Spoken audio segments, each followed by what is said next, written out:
ရှေ့လေပိုင်းစစ်ပွဲစတင်ပြီး9ပတ်အကြာမှာအမေရိကန်လေတပ်ရဲ့တိုက်လေယာဉ်များပထမဆုံးကြိမ်ပြစ်ချခံရတဲ့ဖြစ်စဉ်များပေါ်ပေါက်လာခဲ့ရာနှစ်ပတ်စစ်ရေးတင်းမာမှုအမြင့်ဆုံးအခြေအနေသို့ရောက်ရှိနေပြီဖြစ်ပါတယ်။အီရန်အစ္စလာမစ်တော်လှန်ရေးအစောင့်တပ် IRGC ကအမေရိကန်ရဲ့အဆင့်မြင့် F-35A ကိုပြောက်တိုက်လေယာဉ်တစ်စီးကိုပြစ်ချနိုင်ခဲ့ကြောင်းထုတ်ပြန်ခဲ့ပါတယ်။တစ်ဆက်တည်းမှာပင်အမေရိကန်ရာရှိများကလည်း၎င်းတို့ရဲ့ F-15E Strike Eagle တိုက်လေယာဉ်တစ်စီးအီရန်တောင်ပိုင်းမှာပြစ်ချခံရကြောင်း CBS News တို့အတည်ပြုပြောကြားခဲ့ပါတယ်။အီရန်သတင်းဌာန Tasnim ရဲ့ဖော်ပြချက်အရပြစ်ချခံရတဲ့လေယာဉ်မှုတဦးကိုအီရန်ပိုင်နက်အတွင်းအရှင်ဖမ်းမိရမိထားပြီးဖြစ်ကြောင်းသိရပါတယ်။အီရန်ဒေသခံအာဏာပိုင်များကလည်းအဆိုပါအမေရိကန်လေယာဉ်မှုကိုဖမ်းဆီးပေးနိုင်မှာကအမေရိကန်ဒေါ်လာ9600စုငွေပေးရမယ်လို့ကြေညာထားက၎င်းဟာရာဇဝတ်သားအဖြစ်သတ်မှတ်ထားပါတယ်။လက်ရှိမှာတော့အမေရိကန်စစ်တပ်ကပျောက်ဆုံးနေတဲ့အခြားလေယာဉ်အဖွဲ့ဝင်တအုပ်ကိုအသေးအံရှာဖွေလျက်ရှိပါတယ်။အီရန်နိုင်ငံဇူဇက်စတန်ပြည်နယ်အထက်မှာအမေရိကန်စီဖြည့်လေယာဉ်နဲ့ရဟတ်ယာဉ်များနေနေပြန်တန်းရာရှာဖွေကယ်ဆယ်ရေးလှုပ်ဆောင်နေစဉ်အတွင်းအကာအကွယ်ပေးနေတဲ့အေတန်ဝေါ်ဟော့တိုက်လေယာဉ်တစ်စီးမှာလည်းအီရန်ရဲ့ပစ်ခတ်မှုကြောင့်ပျက်စီးသွားခဲ့ပါတယ်။ဝေါ်ဟော့လေယာဉ်မှုမှာပါရှန်ပင်လယ်ကွေ့အတွင်းသို့လေကြီးမြင့်ခုန်ထွက်သွားပြီးနောက်အမေရိကန်တပ်ဖွဲ့များကဘေးကင်းစွာပြန်လည်ကယ်တင်နိုင်ခဲ့ပါတယ်။စီရေးအရှိန်မြင့်တက်လာမှုနဲ့အတူသမ္မတထရန့်ကအီရန်ရဲ့တရားဒဇင်းကိုဖျက်ဆီးခဲ့ပြီးနောက်အရက်ဖက်အခြေခံအဆောက်အအုံများကိုဇက်တိုက်ခိုက်သွားမယ်လို့ချင်းချောက်ထားပါတယ်။အီရန်ဘက်ကလည်းဒရုန်းနဲ့ဒုံးကျည်များဖြင့်ပြန်လည်တုံ့ပြန်ရာပါရှန်ပင်လယ်ကွေ့ရှိရေနံနဲ့ရေကြိုထုတ်လုပ်တဲ့စက်ရုံများထိခိုက်ပျက်စီးခဲ့ပြီး UAE နိုင်ငံမှာအနည်းဆုံးလူ12ဦးဒဏ်ရာရရှိခဲ့ပါတယ်။အခုအခါမှာတော့ကမ္ဘာရေနံဈေးနှုန်းများမှာစံချိန်တင်မြင့်တက်နေပြီးသမ္မတထရန့်ကဟော်မုတ်ရေလက်ကြားကိုအတင်းအဓမ္မပြန်ဖွင့်ကာရေနံများကိုသိမ်းပိုက်ရန်စီစဉ်နေပါတယ်။အမေရိကန်ပြည်တွင်းမီဒီယာများကမူနိုင်ငံရဲ့အစိမ့်မြင့်ဆုံးတိုက်လေယာဉ်များပြစ်ချခံရပြီးလေယာဉ်မှုဖမ်းဆီးခံရတဲ့အခြေအနေမှာအမေရိကန်အတွက်အရှက်ရစရာဖြစ်နေကြောင်းပြင်းပြင်းထန်ထန်ဝေဖန်လျက်ရှိနေပါတယ်။အရှေ့အလယ်ပိုင်းဒေသမှာ9ပတ်နီးပါးကြာမြင့်လာပြီးဖြစ်တဲ့အမေရိကန်နဲ့အီရန်တို့ကြားစစ်ပွဲဟာကမ္ဘာစွမ်းရည်ဈေးကွက်ကိုအပြင်းထန်တုန်လှုပ်စေလျက်ရှိပြီးရေနံဈေးနှုန်းများမှာစံချိန်တင်မြင့်တက်လာကြောင်းသိရပါတယ်။လက်ရှိမှာတော့ Brent crude ရေနံဈေးနှုန်းမှာတစ်စီလျင်အမေရိကန်ဒေါ်လာ120ဝန်းကျင်အထိမြင့်တက်နေပြီး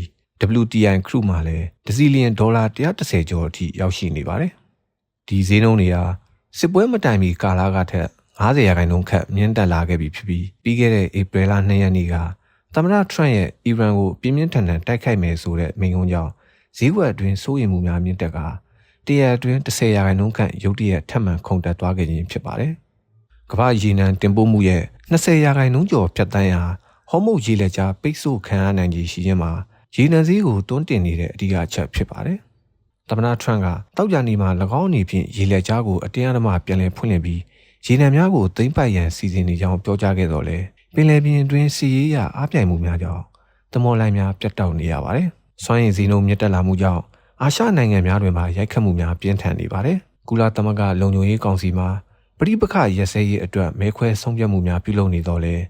အမြဲတမ်းအဖွဲ့ဝင်နိုင်ငံအချို့ရဲ့ဗီဒီယိုအာဏာသုံးစွဲမှုများကြောင့်ငြိမ်းချမ်းရေးရလဒ်ထွက်ပေါ်ရန်ရုန်းကန်နေရဆဲဖြစ်ပါတယ်။စီရေးအရှိန်ဆက်လက်မြင့်တက်နေပါကကမ္ဘာစီးပွားရေးမှာအခုထက်ပိုမိုဆိုးဝါးတဲ့အကျပ်တဲနဲ့ရင်ဆိုင်ရနိုင်ကြောင်းစီးပွားရေးပညာရှင်များကသတိပေးထားပါတယ်။အစ္စရေးစစ်တပ်ရဲ့တိုက်ခိုက်မှုများကြောင့်အရသာသေဆုံးမှုမြင့်တက်လာခြင်းကိုတုံ့ပြန်တဲ့အနေဖြင့်အစ္စရေးနိုင်ငံကူလက်မှတ်ကင်ဆောင်ထားသူများ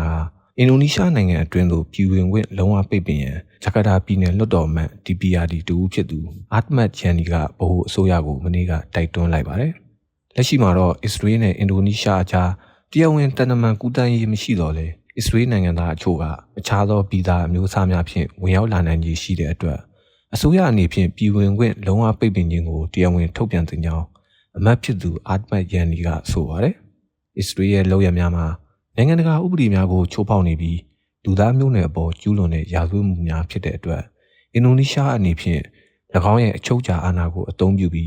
းပြင်းထန်ကန့်ကွက်မှုကိုပြသရမယ်လို့၎င်းကထောက်ပြထားပါတယ်။အထူးသဖြင့်နိုင်ငံခြားရေးဝန်ကြီးဌာနနဲ့လူဝင်မှုကြီးကြပ်ရေးဌာနတို့အနေဖြင့်အစ္စရေးနိုင်ငံကူလက်မှတ်ကင်ဆောင်ထားသူမည်သူကိုမဆိုပြည်ဝင်ခွင့်ဗီဇာထုတ်ပေးခြင်းမပြုရန်နဲ့ရှိနေပြီးသားဗီဇာများကိုလည်းပယ်ဖျက်ရန်တောင်းဆိုထားပါတယ်။အဆိုပါတိုက်တွန်းချက်မှာအင်ဒိုနီးရှားပြည်သူအများစုရဲ့သဘောထားကိုကိုးစားပြုခြင်းဖြစ်ပြီးငြိမ်းချမ်းရေးကိုမျက်နှိုးတဲ့နိုင်ငံတစ်နိုင်ငံအနေဖြင့်မတရားမှုကိုစန့်ကျင်တဲ့လက်တွေ့ကျသောလုပ်ရဖြစ်တယ်လို့၎င်းကဆက်လက်ပြောကြားခဲ့ပါတယ် အင်ဒိုနီးရှားနိုင်ငံမှာပါလက်စတိုင်းရေးကိုဒီဇိုင်းမတ်မတ်ထောက်ခံလာခဲ့တဲ့နိုင်ငံဖြစ်ပြီးအခုအရှေ့အလယ်ပိုင်းမှာဖြစ်ပွားနေတဲ့စစ်မီးမှကြောင့်ဒေသတွင်း၌အစ္စရေးစန့်ကျင်ရေးလှုပ်ရှားမှုများပိုမိုအားကောင်းလာနေခြင်းဖြစ်ပါတယ်အရှေ့အလယ်ပိုင်းစစ်ပွဲကြောင့်ကမ္ဘာရေနံဈေးနှုန်းများစံချိန်တင်မြင့်တက်နေခြင်းမှာထိုင်းနိုင်ငံအတွင်းလောင်စာဆီမှောင်ခိုကူးပြီးအမျက်ထုတ်နေသူများကိုထိုင်းဝန်ကြီးချုပ်အနုတင်ကလူယုံမာများလို့ပြင်းပြင်းထန်ထန်သတ်မှတ်လိုက်ပြီး၎င်းတို့ကိုအမြင့်ပြတ်နှိမ်နင်းရန်အာဏာပိုင်များကိုညွှန်ကြားလိုက်ပါတယ်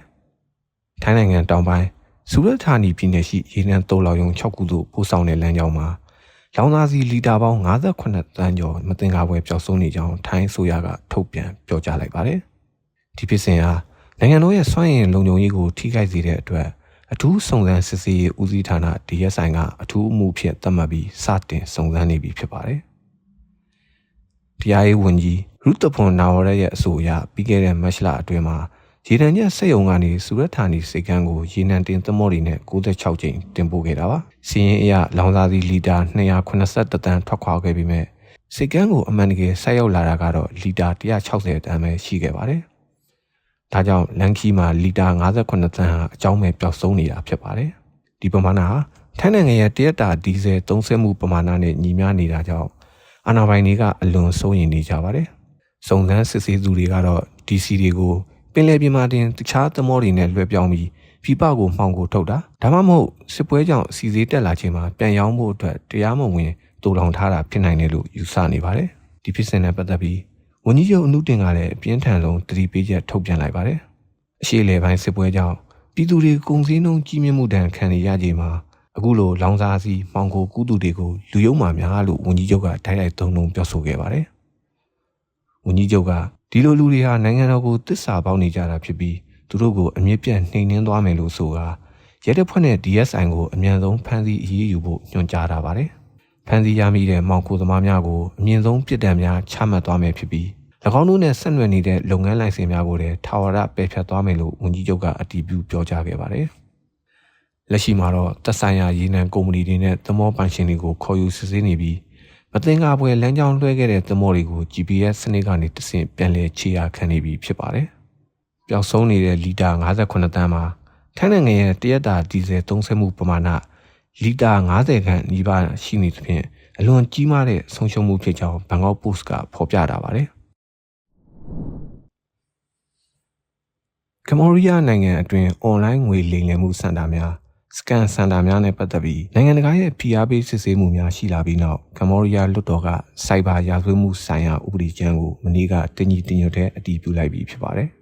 ။ဒီဥပဒေသစ်ဟာအွန်လိုင်းမှာတဆင့်ငွေကြေးလိမ်လည်ခြင်းလူကုန်ကူးခြင်းနဲ့အခြားသောစိုက်ဘာရာဇဝတ်မှုများကိုထိရောက်စွာအရေးယူနိုင်ရန်ရည်ရွယ်ပါတယ်။အထူးသဖြင့်နိုင်ငံအတွင်းအခြေစိုက်နေတဲ့အွန်လိုင်းလိမ်လည်မှုကိုင်းများကိုနှိမ်နင်းရန်ဖြစ်ပါတယ်။ဥပဒေသစ်အရစိုက်ဘာရာဇဝတ်မှုကျူးလွန်သူများကိုထောင်ဒဏ်နှစ်ရှည်ချမှတ်နိုင်တဲ့အပြင်ကြီးမားသောငွေဒဏ်များကိုလည်းပြဋ္ဌာန်းထားပါတယ်။အဆိုပါရာဇဝတ်ကိုင်းများကိုအားပေးကူညီတဲ့အဖွဲ့အစည်းများကိုလည်းတင်းကျပ်စွာအရေးယူမှာဖြစ်ပါတယ်။ကမ္ဘောဒီးယားနိုင်ငံအတွင်းမှာအွန်လိုင်းငွေလိမ်လည်မှုလုပ်ငန်းများကျယ်ပြန့်လာမှုကြောင့်ကုလသမဂ္ဂနဲ့နိုင်ငံတကာအဖွဲ့အစည်းများရဲ့ဝေဖန်မှုကိုခံနေရခြင်းဖြစ်ပါတယ်။အခုဥပဒေမှာတော့၎င်းဝေဖန်မှုများကိုတုံ့ပြန်ရန်နဲ့နိုင်ငံရဲ့ဂုဏ်သိက္ခာကိုပြန်လည်ဆယ်တင်ရန်ကြိုးပမ်းမှုတစ်ခုလည်းဖြစ်ပါတယ်။တစ်ဖက်မှာလည်းလူ့အခွင့်အရေးအဖွဲ့အစည်းများကအခုဥပဒေဟာလွတ်လပ်စွာထုတ်ဖော်ပြောဆိုခွင့်နဲ့အွန်လိုင်းပေါ်မှာဝေဖန်သူများကိုနှိပ်ကွပ်ရန်အတွက်အစိုးရကအလွဲသုံးစားလုပ်လာနိုင်မှာကိုစိုးရိမ်လျက်ရှိကြပါတယ်။ဒီဥပဒေဟာအာဆီယံဒေသအတွင်းအွန်လိုင်းရာဇဝတ်မှုများတိုက်ဖျက်ရေးအတွက်အရေးပါတဲ့ခြေလှမ်းတစ်ခုဖြစ်တော်လဲလက်တွေ့အကောင့်ထဲပေါ်မှုအပိုင်းမှာမိများထိရောက်မည်ကိုမူဆက်လက်စောင့်ကြည့်ရအောင်မှာဖြစ်ပါတယ်။